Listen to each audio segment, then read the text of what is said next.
Bismillahirrahmanirrahim. Assalamualaikum warahmatullahi wabarakatuh.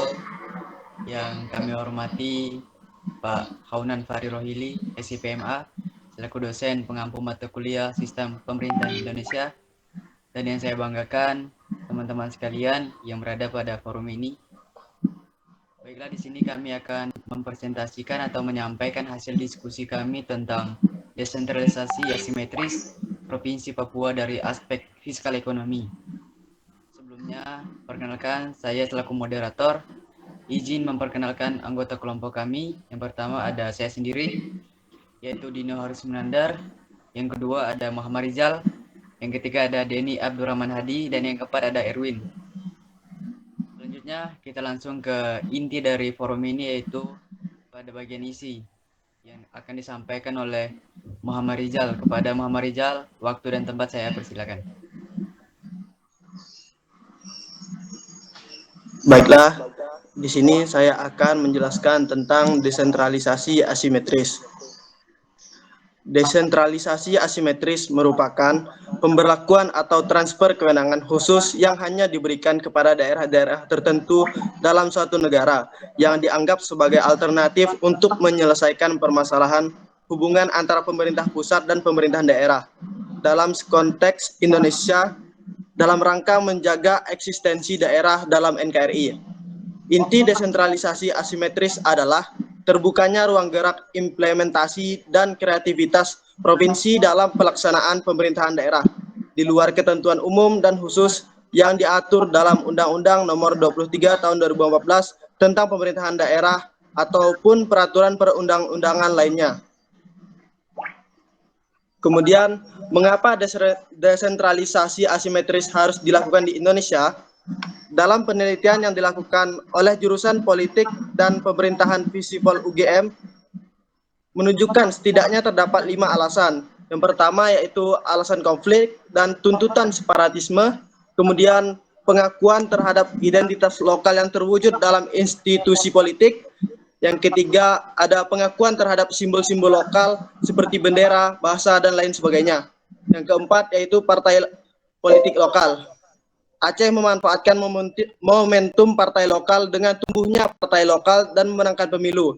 Sedangkan di Papua belum ada, walaupun ruang untuk hal tersebut telah ada.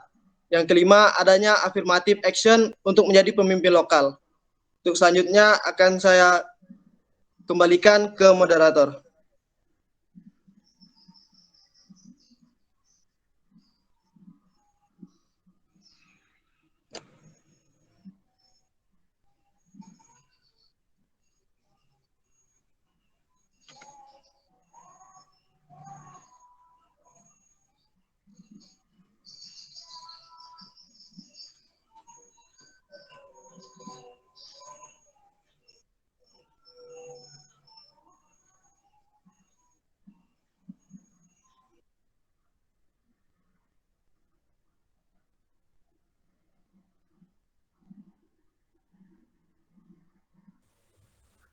Ya, sorry. Kesalahan teknis.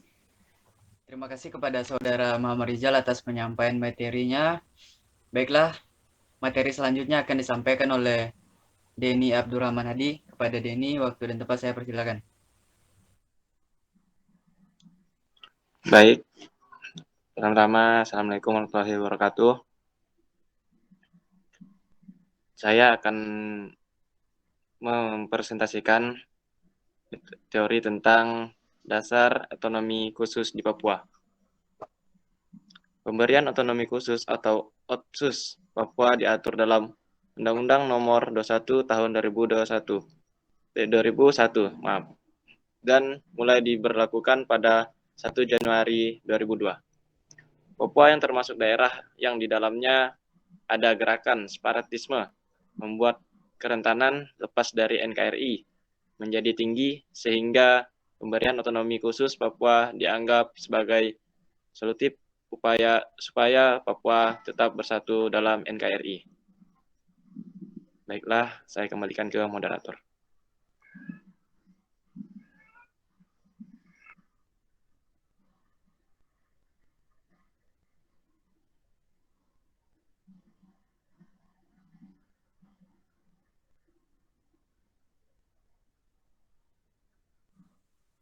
Ya, baik, terima kasih Denny. Materi selanjutnya akan disampaikan oleh Saudara Erwin. Kepada Saudara Erwin, waktu dan tempat saya persilakan. Terima kasih kepada moderator Saudara Dino yang telah memberikan waktu. Saya akan menyampaikan keistimewaan ekonomi Provinsi Papua. Adanya dana khusus untuk setiap daerah di Provinsi Papua dalam pelaksanaan otonomi khusus yang diberikan langsung oleh pemerintah pusat.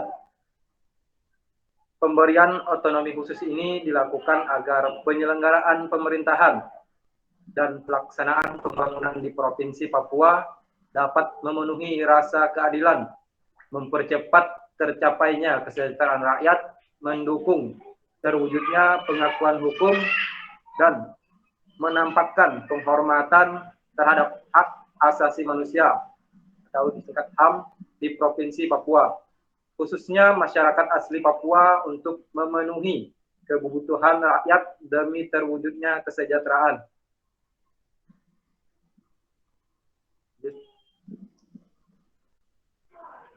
Ya.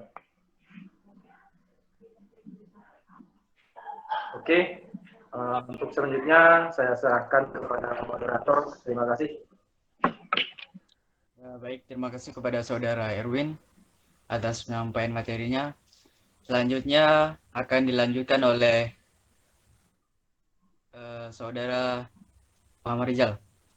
Kepada Saudara Rizal, waktu dan tempat saya persilakan.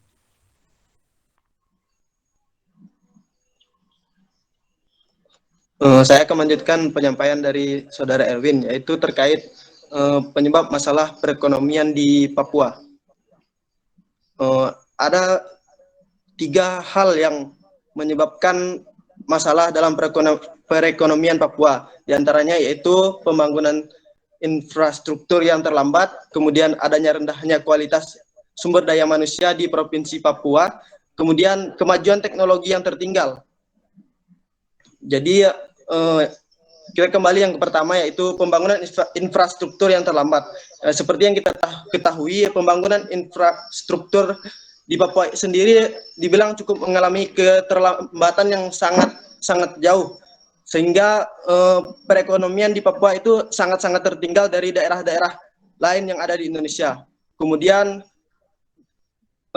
tingkat pendidikan di Papua yang sangat rendah, sehingga berakibat rendahnya kualitas SDM di Provinsi Papua itu sangat rendah, sehingga dalam mencari pekerjaan, masyarakat di Papua sendiri hanya mengandalkan pekerjaan yang dibilang cukup membutuhkan skill yang biasa saja gitu, sehingga upah yang didapatkan relatif kecil. Mungkin sekian dari penyampaian dari saya serahkan kembali kepada moderator. Oke, baik. Terima kasih Saudara Rizal atas penyampaian materinya. Ya, selanjutnya mungkin dari saya ya. Saya akan menyampaikan pembahasan saya. Boleh dipindahkan slide-nya? Ya. Kemudian ada dampak masalah dari beberapa yang telah disampaikan oleh Saudara Rizal tadi ya. Yang pertama ada dampak masalah dari pembangunan infrastruktur yang terlambat, khususnya jalan raya penghubung antar daerah-daerah berakibat pada sulitnya distribusi barang dan jasa. Betul tadi dikatakan bahwa negara Papua, daerah Papua ini merupakan salah satu daerah terkaya di Indonesia. Tetapi dengan kurangnya pembangunan infrastruktur, kurangnya perbaikan jalan, kurangnya akses ataupun transportasi yang diberikan kepada daerah ini menyebabkan daerah ini tuh bisa dikatakan terbelakang gitu dari daerah-daerah yang ada di Indonesia lainnya, khususnya dalam pemberian otonomi daerah ataupun otonomi khusus ini, yang dimana dalam implementasinya itu bisa dikatakan secara 100% itu diberikan wewenang dan juga tanggung jawabnya itu 100% dilimpahkan kepada daerah tersebut. jadi pembangunan infrastruktur ini salah satu yang sangat signifikan gitu, bisa dikatakan faktor dari tingginya perekonomian daerah, berkembangnya suatu daerah itu tergantung dari infrastruktur daerah tersebut. Kemudian ada pendidikan rendah, yang dimana yang didapatkan masyarakat di Papua ini berakibat jenis pekerjaan yang mampu dilakukan hanya yang tidak memerlukan skill yang tinggi, sehingga berdampak pendapatan yang didapatnya juga relatif kecil. Nah, kalau misalnya kita berbicara tentang pendidikan, ya namanya pendidikan juga penting gitu dalam sebuah negara. Bahkan dalam lingkup keluarga saja, kita itu dituntut oleh orang tua kita harus berpendidikan yang tinggi gitu dalam mencari pekerjaan, meningkatkan taraf ekonomi kita nanti ke depannya. Itu pendidikan itu harus dinomorsatukan dalam keluarga. Apalagi kalau misalnya kita berbicara tentang regional, tentu pendidikan ini juga berdampak besar bagi daerah tersebut gitu. Kalau misalnya para anak mudanya, para pelajarnya bisa mendapatkan pendidikan yang tinggi, nanti kedepannya juga berdampak positif kepada daerah tersebut. Misalnya pengembangan skill mereka itu semakin tahun semakin meningkat gitu, bisa mengajarkan apa yang mereka peroleh nanti itu bisa diimplementasikan kepada masyarakat yang di sekitar mereka tinggal gitu. Nah, kemudian ada teknologi informasi, yang dimana teknologi informasi ini kita sebagai milenial tentunya sudah tidak awam lagi tentang teknologi, tentang informasi.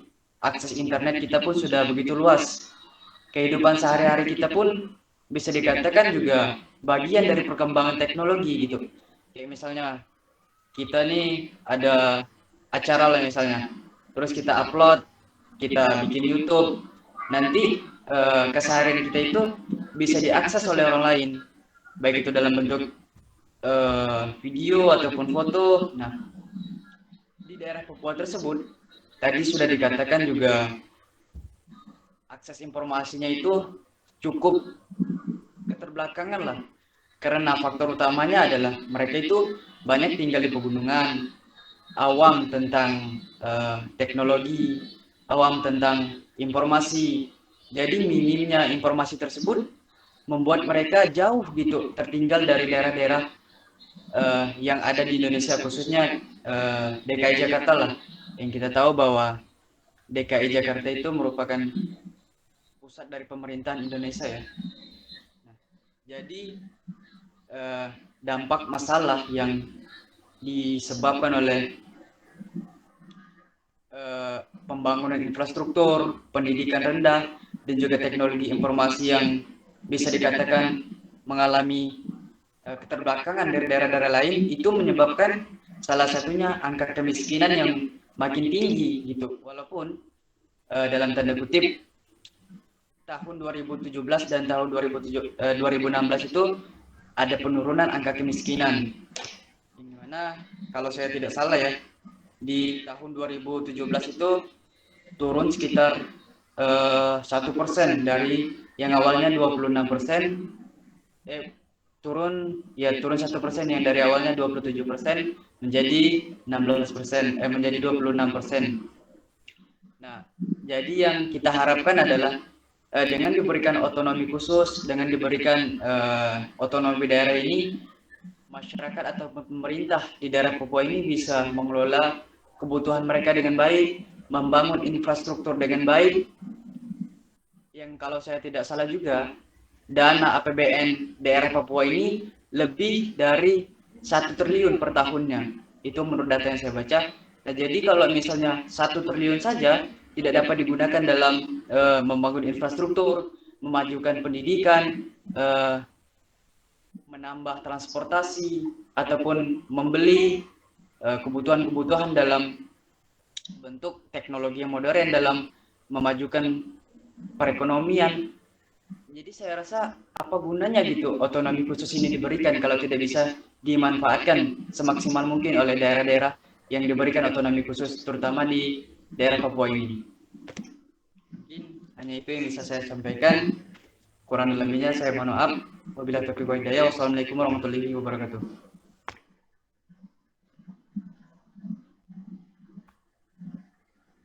Boleh slide-nya langsung dipindahkan.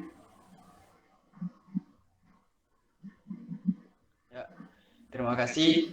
Semuanya kelihatan tidak mungkin sampai segala sesuatu selesai. Nelson Mandela. Mungkin hanya itu yang bisa kelompok kami sampaikan. Kurang dan lebihnya kami mohon maaf. Kritik beserta saran selalu kami nantikan dari dosen pengampu untuk sempurnaan pemikiran kami untuk menambah wawasan kami. Kurang dan lebihnya saya mewakili teman-teman mohon maaf. Wassalamualaikum warahmatullahi wabarakatuh.